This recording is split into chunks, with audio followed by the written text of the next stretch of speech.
में एक ऐसा प्राइम मिनिस्टर आया है जो अनपढ़ है। मोदी जी 15 मिनट के लिए आप राहुल गांधी के साथ बैठकर डिबेट कर लो ताकि हिंदुस्तान को ये पता चले कि असली पप्पू कौन है। मोदी जी डरे हुए हैं। ये 400 पार नहीं, इस बार इनका विदाई है कि मैं 8,500 रुपया महीना समझे खटाखट उनके अकाउंट में जाएगा। और ये नरेंद्र मोदी 16 लाख करोड़ रुपया जो बड़े बड़े उद्योगपतियों का लोन माफ किया है कि जब ईद होती थी तो मेरे घर में खाना नहीं बनता था, मुसलमानों के घर से खाना आता था। अब ये मुसलमानों को लुभाने की कोशिश कर रहे हैं। 400 पार ये चौथा चरण का जो चुनाव हुआ है, ये मोदी जी को अच्छी तरह समझ में आ गया है कि 400 पार अब होने वाला नहीं है। मोदी जी का जुबान जो है वो कहना मुश्किल है, वो तो 1000 पार भी कह सकते हैं। ये हताशा में बोल रहे हैं, वो इतना डरे हुए हैं मोदी जी कि हताशा में वो 400 पार 500, लेकिन अब नहीं बोल रहे हैं। ये पहले उन्होंने कहा था जब इलेक्शन कमिश्नर ने डिक्लेयर नहीं किया था, उसके पहले उन्होंने कहा था कि 400 पार। ये चौथा चरण का जो चुनाव हुआ है, ये मोदी जी को अच्छी तरह समझ में आ गया है कि 400 पार अब होने वाला नहीं है, अब हम कड़ी पार होने वाले हैं। अब वो नहीं बोल रहे हैं।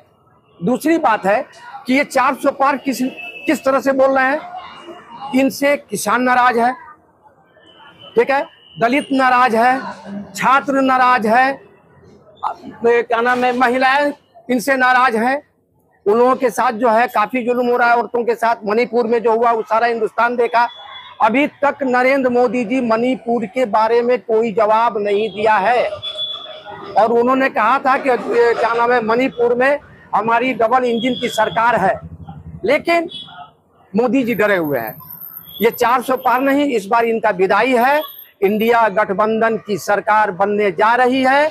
इस देश को गांधी परिवार ने अपने खून से सींचा है और जिसको ये पप्पू कहते हैं, तो राहुल गांधी जी को उनकी छवि को बदनाम करने के लिए गिराने का इन लोगों ने जो काम किया है, मोदी जी को हम चैलेंज करते हैं कि मोदी जी 15 मिनट के लिए आप राहुल गांधी के साथ बैठकर डिबेट कर लो ताकि हिंदुस्तान को ये पता चले कि असली पप्पू कौन है। 2 करोड़ नौकरी का अगर एक भी लोग बता दे कि हाँ हमको 2 करोड़ नौकरी मिला है, 10 साल हो गया, 20 करोड़ नौकरी चाहिए था, उन्होंने नहीं दिया।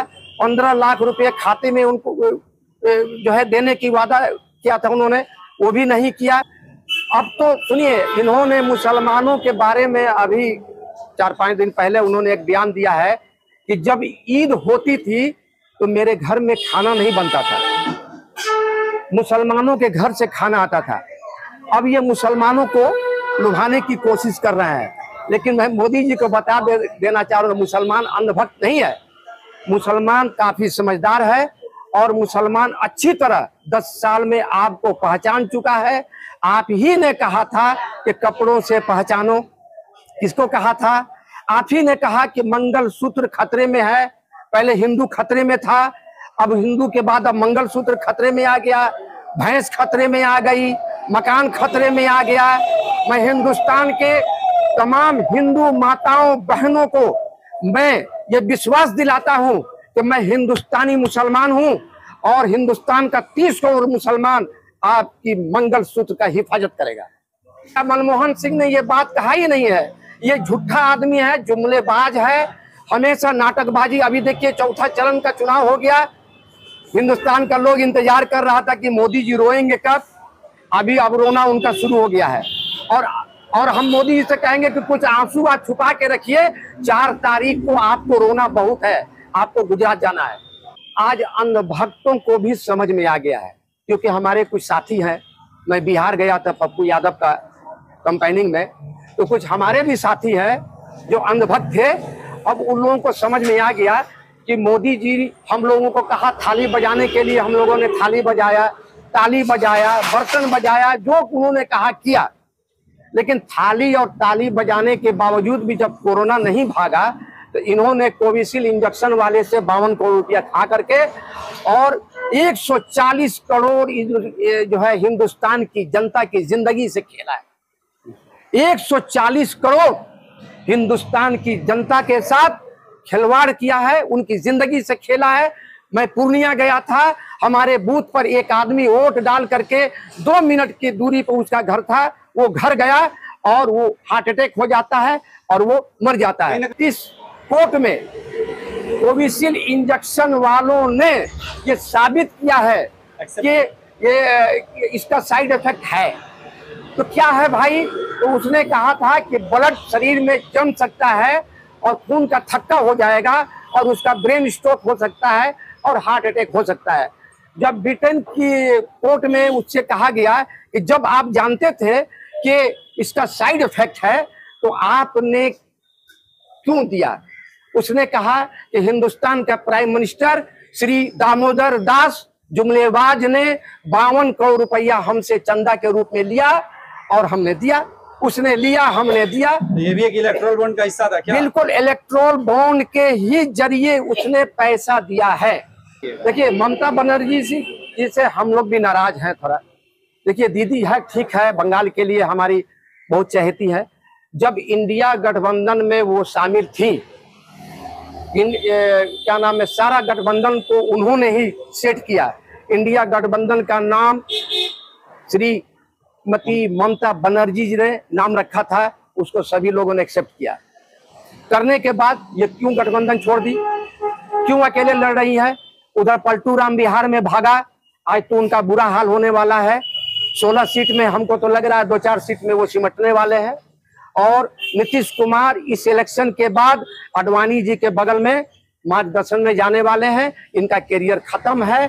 तो दीदी जी से हम हाथ जोड़ करके निवेदन करते हैं कि दीदी, आपका बंगाल में बहुत इज्जत है, सम्मान है, मैं भी आपकी इज्जत करता हूं, लेकिन आप इंडिया गठबंधन का साथ नहीं छोड़ें, उनके साथ रहें।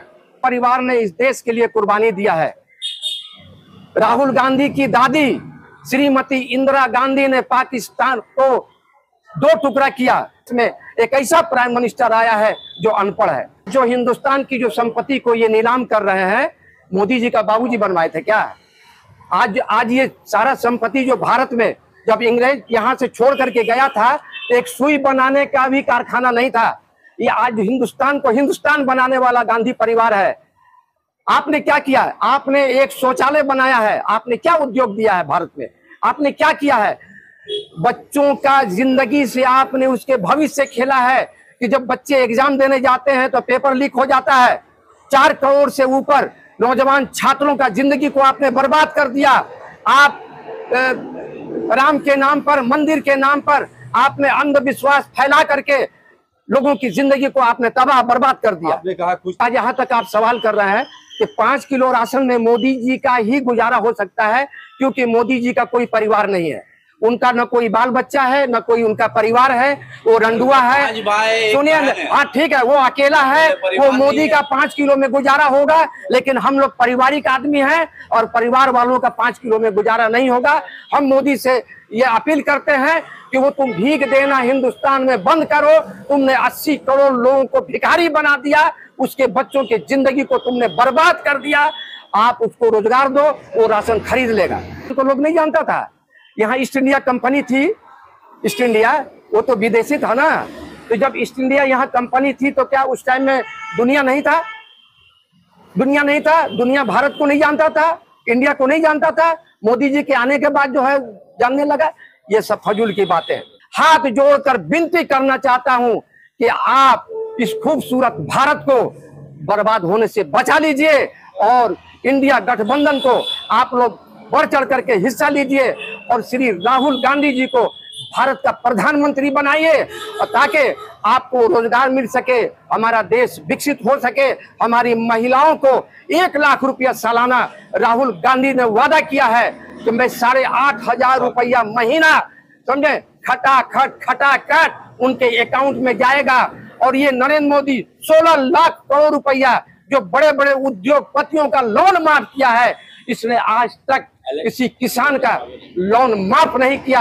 आज लोग परेशान है, त्राहिमाम है, लोगों के पास रोजगार नहीं है, महंगाई से त्रस्त है। मैं सबसे यही अपील करता हूँ, इलेक्शन से पहले तो वादा जो वादा करता है वो निभाता है। आप कर्नाटका चले जाइए, जहां जहां कांग्रेस की सरकार बनी है, वहां जो भी वादा किया था उसने वो पूरा किया है। कहीं ना कहीं राहुल मैं अभी गांधी और कर्नाटका मोदी विरोधी देखे जा रहे हैं। मैं समझ में आ रहा है। कर्नाटका गया था। आपकी बातों से लगता है आप राहुल वादी और मोदी विरोधी शख्स है, जिस तरह से नहीं नहीं नहीं नहीं, हम राहुल मोदी जी का पक्ष रख रहे हैं। हम मोदी जी का विरोधी नहीं है, मोदी जी के नीति का विरोधी है।